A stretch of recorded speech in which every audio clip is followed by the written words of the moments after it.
atau partner kerja kalian yang toksik gitu ya, rasanya pengen banget keluar dari lingkungan tersebut. Tapi di satu sisi kita nggak bisa keluar, misal dengan kita masih butuh dengan pendapatan, kemudian cari kerja sekarang ini susah loh gitu ya kan.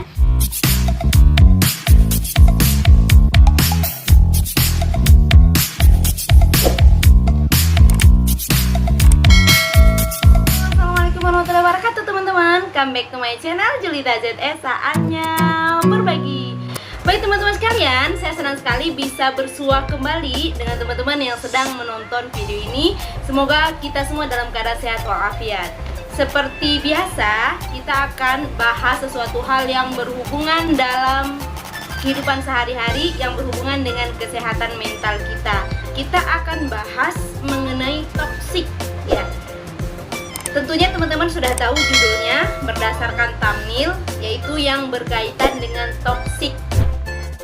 Pernah nggak sih teman-teman ngerasain atau ngalamin dimana kalian berada di lingkungan yang toksik, atau bos kalian yang toksik, teman kalian yang toksik, ataupun manajemen di kantor tersebut tidak baik sehingga membuat kalian stres, membuat kalian tidak percaya diri, tidak berkembang, dan tidak produktif.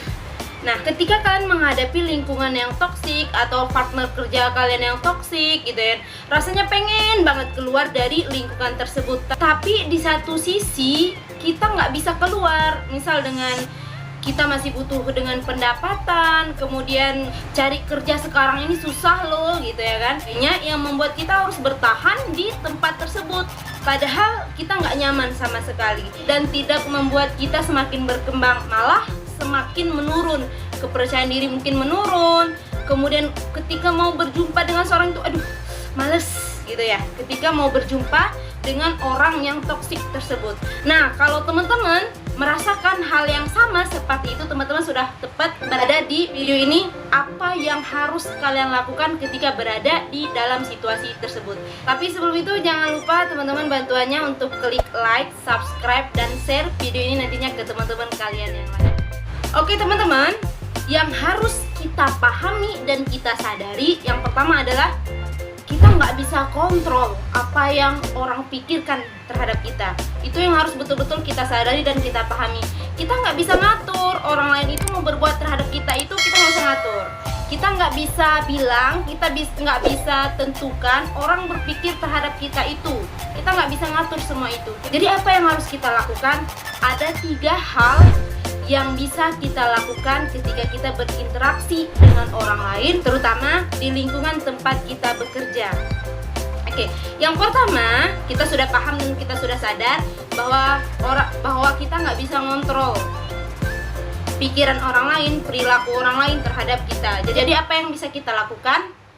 Ngontrol diri sendiri. Misal lingkungan itu nggak bisa diubah, maka kita yang harus berubah. Jika suatu sistem tidak bisa berubah, maka kamu yang harus berubah. Gitu.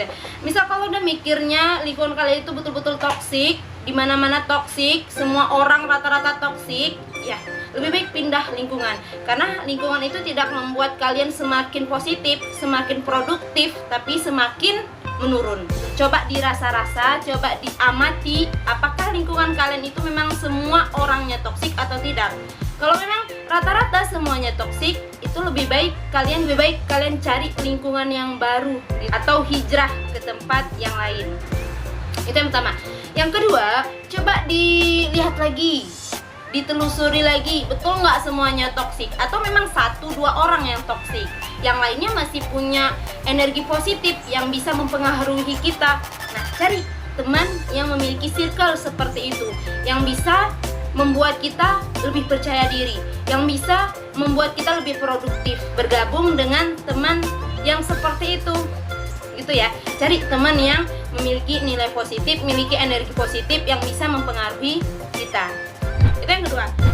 Yang ketiga, yang harus kita pahami ketika kita berhadapan dengan orang yang toksik, jangan berekspektasi tinggi dan jaga batas.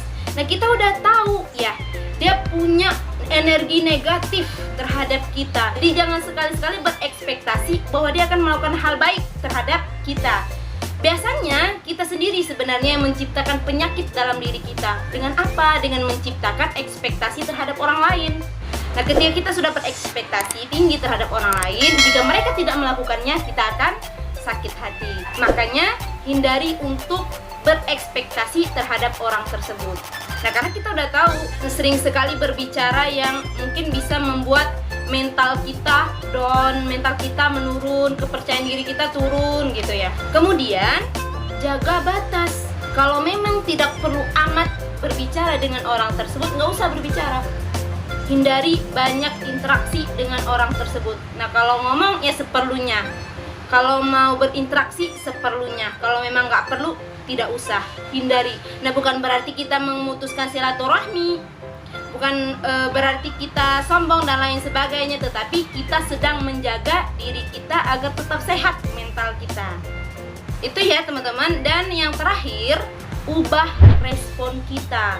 Misal mungkin selama ini kita diam saja, orang lain mungkin nggak pernah tahu sebenarnya yang kita inginkan apa. Orang lain nggak pernah tahu kita nyaman atau enggak terhadap apa yang dia lakukan terhadap kita. Nah, misalkan selama ini kalian diam, coba speak up, berani mengungkapkan apa yang kalian rasakan. Misal kalau kalian tidak nyaman, katakan saja bahwa kamu tidak nyaman dengan yang dilakukannya. Dan belajarlah untuk berkata tidak. Ya, jangan selalu apa yang dimintanya semuanya iya, padahal kita berat melakukannya, tetapi nggak enakan orangnya. Jadi berlatihlah untuk belajar mengatakan tidak pada sesuatu hal yang memang tidak kalian sukai ya. Jadi itu teman-teman beberapa hal yang mungkin bisa kalian terapkan di lingkungan kerja kalian. Jika sistem tidak bisa diubah, maka kalian yang harus berubah, pindah dari lingkungan tersebut atau ubah respon kalian.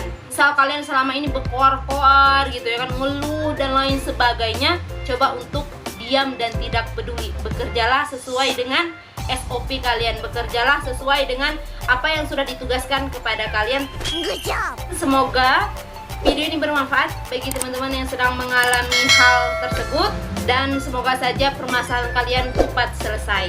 Jika kalian pernah merasakan hal yang sama, boleh tulis di kolom komentar, atau kalian punya cara lain, boleh juga tulis di kolom komentar. Mungkin teman-teman juga bisa menerapkan cara teman-teman sekalian.